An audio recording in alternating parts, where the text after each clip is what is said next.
where the planning goes, and then some. I mean, we're not just talking about like where we're going this 6 months, 8 months, 12 months. We're talking about the whole series of decisions that you have to make because we went through our last review last week with Craig, and luckily got could get on his schedule and get him to record this because this is something where it's very important, and it's dawned on me that, especially after my Craig, you were very close to us on this when my dad's demise to be 3 years ago next month. That was a pain in the butt. I want to start with that. I mean, it's like let's go from backwards to forwards, frankly. Let's go from the older clients to the younger clients first. Older clients like myself, for example, Sandy and I, we're starting to think about that legacy stuff. Can we start there, Craig, and where that financial planning goes for legacy and just carry it through wherever you want to go? Well, I think what even prompted a lot of our conversation was even when we're kind of talking about earlier in the segment was how our year's going, and I shared how we had roughly about 5 or 6 clients that already passed away within the first quarter of this year, and the aspect of working with these clients for the last 20 years plus. Back then, they're in their mid 60s, 70s, and now they're in their mid 80s to 90s, and they're passing away. The plan for us to meet their overall immediate income needs during their retirement. And then the next step was to help out that next generation, the executor of their estate, in the distribution or administration of their estate. Without having trusts in place, that was that experience that you shared with your dad. He didn't have anything that was in place and then had all these arrangements or had small accounts in different areas. That creates a nightmare because now the executor of the estate, whoever gets appointed or if things have to go through probate, the state gets involved in some form or another. And then Lawyers. lawyers, I mean, that's the aspect of it. And so from there, there isn't a clear next step. Someone has to form it. And in that same time period, they're grieving the loss of their loved one. And so the blessings for us, we'd sit down with the executor and like they're, what do we need to do? And it says, well, here's what you need to do. Here's the steps. This is stuff we've planned for the last 10, 15, 20 years. And this is why we make sure powers of attorneys are in place. The accounts are properly titled at the name of the trust if they have a trust that's already established. What's going to occur with their real estate is that kind of stuff already properly titled accordingly. Whether it's their home, vacation properties, whatever it might be. How and basically talk about those big picture items. What's the inheritance look like for that next generation? Sometimes some kids want it, some kids, believe it or not, would not want an inheritance or want to pass it on to their children, their grandchildren, and allow them to enjoy it presently because they don't need it.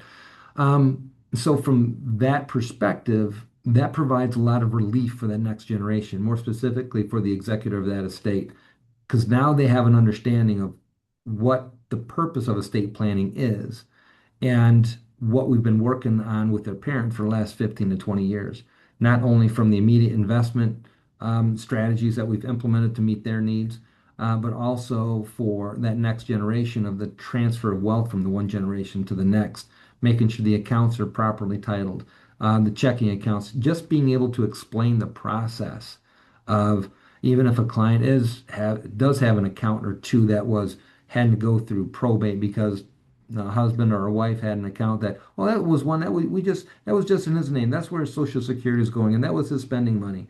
There's $80,000 in an account that only his name was on it, and there's no beneficiaries on it. That 80,000 is going to go through probate, and that's going to have to, and that doesn't just get transferred to the next to the spouse even in that situation.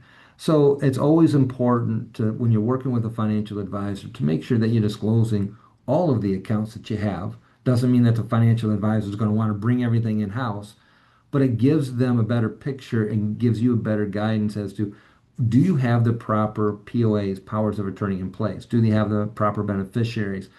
Do you have a trust established? What does that trust look like? When was the last time it was updated? So that execution has been very helpful, like I mentioned earlier, for that next generation, for that executor. So, All those accounts together. What a pain in the butt that was. Nobody's fault, really, but right? I mean, can you Well, continue that conversation? How many people you have to the, do that for? Quite a few. And when I sit there and think of people who have had multiple jobs from one year to the next, they'll have the 401k, never take the time to transfer the 401k from their previous employer to the current one. Or they'll just have, multiple banking relationships and they'll say, well, we had this account for such and such reason. We have a checking and savings account over here. We have another one over in this. Well, we just have our mortgage with this bank over here because, and therefore, if we have the mortgage, we got a better rate if we open up a checking account or whatever the structure might be. So you'll have different areas that kind of, and different reasons for why they've had opened accounts or at different areas or locations, but mostly when they're transitioning to retirement, they may have had multiple 401ks that are, oh, that's just, I don't have to worry about that one. That's like, there's only 1,200 bucks in that. I says, well, let's get that in and get consolidated. And ironically, it's those smaller accounts that typically are the greatest headaches for a lot of clients because they don't think about them. Oh gosh, yeah, I got my statement. I only get that statement once a year or whatever it might be. So out of sight, out of mind in many cases. And if we don't get those taken care of, then the next generation, they find them. Now they've got to, all right, we've got to provide a death certificate. We got to prove that we are the son and or daughter or the executor of the estate. We got to provide them with all these additional documentations. And then it could take several months. I mean, I'm going through a situation right now where a client had a trust, but they changed the trust from a single name trust to a joint trust. And they've had this joint trust for almost 40 or 50 years. They had a small insurance policy that still had the old named trust on it, and the insurance company wasn't going to release it. But that trust doesn't exist anymore. And so, because that one document wasn't updated, we're blessed that we still both of the parents have now deceased, and there was a cousin who is still alive and cognizant that allowed us to open up an account in the name of that particular trust and then submit the documentation. We still had access to the old trust, but that trust didn't exist anymore. So we have to go through a lot of different hoops to where if it was taken care of earlier on, and that's a several months process to go through. And so, because the attorneys have to validate, are they truly who they say they are? Are they truly, this is trust? Who are these people? So they're doing their due diligence to make sure that there isn't any fraudulent activities that are taking place. And here we are just trying to settle the estate based on the wishes of a client. And this was an account that nobody really knew much about other than where did this statement come from? Well, why is this trust? Wait a minute, what's going on? And then it gets brought to our attention a little bit later on. That's why it's very important to make sure when you're putting all your financial documents together, you sit down with your financial advisor. They'll help you to make sure everything is structured properly. Once that stuff is structured properly, where the rubber meets the road now comes to the investment strategies themselves. Which one's appropriate for what types of accounts, tax efficiencies, growth orientation, value orientation, whatever that might mean going forward. And then, of course, there's thousands of different types of investments in each one of those categories. So, yeah. When you do the financial planning, the annual stuff, that's what really based this whole conversation around. That's basically what you're doing, isn't it, Craig? We're educating us on the options. And so let's walk it through. I mean, we started from the backward forward as far as older adults. Now we're going to start getting a little bit younger. And so say we're in our 50s, mid 40s. You want to enjoy to educate there, big boy? Got a new client that's 45 to 60 years old. What's the plan? Well, the important thing for me there at that point, I'm asking questions to understand them. What is their current financial situation is presently, and what is their objective going forward? Not just from a financial perspective, but personal. Are they an entrepreneur? Are they working for a company right now? Have they been with this company for 20 or 30 years? Or are they looking to retire over the next 5, 10, or 15 years? What have they done thus far? Are they saving enough? So you have those big general questions that you basically have with every financial advisor. But there are some questions that aren't always addressed, especially with the younger crowd, especially with accessibility to information that's out there. The day trading components. My own kids are asking me, Dad, what do you think about day trading? I'm thinking about trying to do all this kind of stuff. I'm like, you're fine, but what's your discipline? What's your buy sell plan? How you plan on do your day trading? Are you looking at getting into the markets, getting out? Are you looking to buy into a particular stock? What type of research and do you trust the research that you're getting your information from, because there's a lot of information and not all of it's good. And so, from that perspective, deciphering what that client understands presently, and then helping that client to understand what is their goal, what is their overall objective, because sometimes clients don't know themselves. When they're getting in retirement, the primary objective is, I need X amount of dollars per month. This is what I need. Well, can their portfolio sustain that? If a client comes to me and they have a $500,000 and they want to pull consistently $100,000 out a year, we've got a problem. Doesn't match up. That means just to maintain the value of their portfolio from the beginning of the year to the next, that's 20% of their portfolio every year. That's got to be net of everything. That's net of their taxes, depending on where the accounts are. So then we got to have a heart-to-heart conversation on what the portfolio can actually generate, whether it's stocks, bonds, cash, whatever it might be, that gives them the income that they specifically need, not necessarily what they want.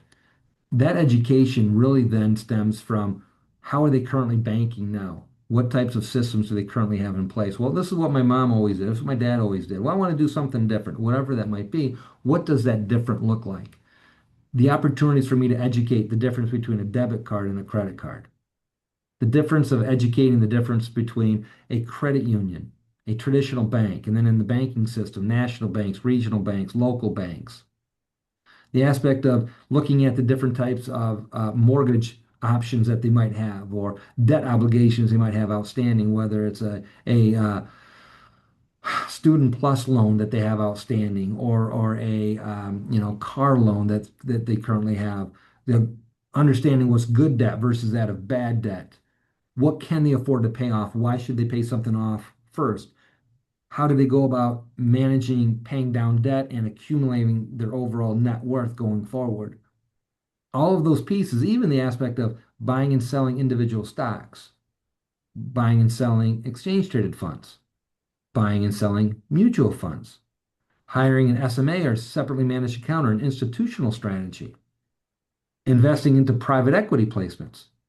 Hey, Craig, I'm hearing SpaceX is going to go out as an IPO. How do I get in on that?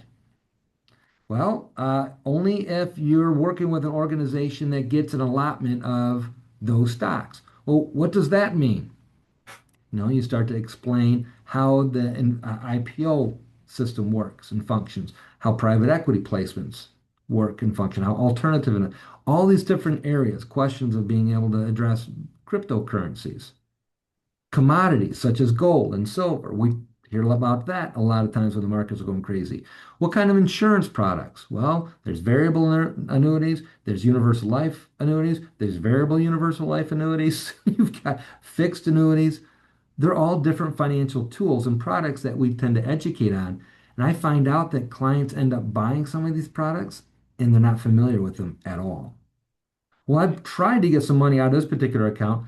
Well, you can't. That type of annuity, you can get up to 10% out of it, but you can't go beyond that. So if you have a lot of unexpected things that might be coming up, that may not be the most appropriate product. Sometimes the estate planning, you look at some whole life insurance policies to try to offset. And it says, then I sit there and think, is this client overinsured? Do you want to enrich your kids? Well, I don't want my kids to be any better off than what I am presently. I just need to make sure the debt's, well, you're debt free, and you have this one type of like a $2 million life insurance policy that the kids are going to be inheriting quite a bit, and it's $2 million. That's just going to add on top of what they're going to get. Do you need that? And so, likewise, if they need it, maybe not, but if they want it, that's a different story, a different purpose. So all of those different pieces that I enjoy educating and having that conversation with clients about, from the very basics of buying and selling a single stock to incorporating more uh, interesting strategies such as options trades, calls, puts, and just educating the client on, do they need to do something so different when the ultimate result is reduced volatility and a return that is going to meet your overall objectives throughout retirement. So, Craig, let's take it from you're out of college up until 45, that big chunk of time. That And question, yeah, the couple of clients, that's a great segment because of the opportunities that get placed before them. Even when we're talking about some of the older in what way, Craig? opportunities from the difference of saving for retirement or investing for retirement. And Is what I there mean so by so what's okay, I'm sorry, go ahead. So what I mean by the difference on that in the conversation that I have, a lot of the older generation are used to receiving income, building up assets to generate income so they can sustain their lifestyle. So right, you want to if you earn up to $1 million, all right, 4 to 6%, that means I can get 40 to $60,000. I'll have income for my lifespan. I'm going to buy certain insurance products to get that guaranteed income, throw the risk onto the insurance company. But what about investing into a business? What about investing into a franchise or buying into a retail store or something that you wanted to do earlier on that actually raises capital that you invest into, and then you get that extra money from the capital that gets generated. So you bought something for 100,000, it's grown to 200,000. You sell it. Well, you just earned 100 grand. It's not 50 or 60,000 at one year. You had 100 grand and grew to 200 grand. You pull it out, that gave you $100,000 for that year. So appreciation from investments that you put into it for that next generation. I sit there and ask them, what are your desires? What do you want to do? So we always talk about, and you hear a lot of people in my industry talk about, hey, you're young, you've got this time. Here, you invest now, you put $100 in today, that $100 is going to grow. You've got that dollar cost averaging into the markets. And then once you get to a certain threshold, you know that 10% on $100 is $10, but that 10% on 100,000 is 10,000. That 10% on $1 million, that's 100,000, right? So that'll continue to grow, presuming that your income or your expenses stay about as less. So we really focus on how much income your portfolio generates, reducing your debt. Very rarely do we actually talk about, well, what's your desire about being an entrepreneur, growing your own business? The Tom Matt Show, you're very entrepreneurial. You Hmm. spent a majority of your life growing and working for the university, building up a net worth through savings and through investing.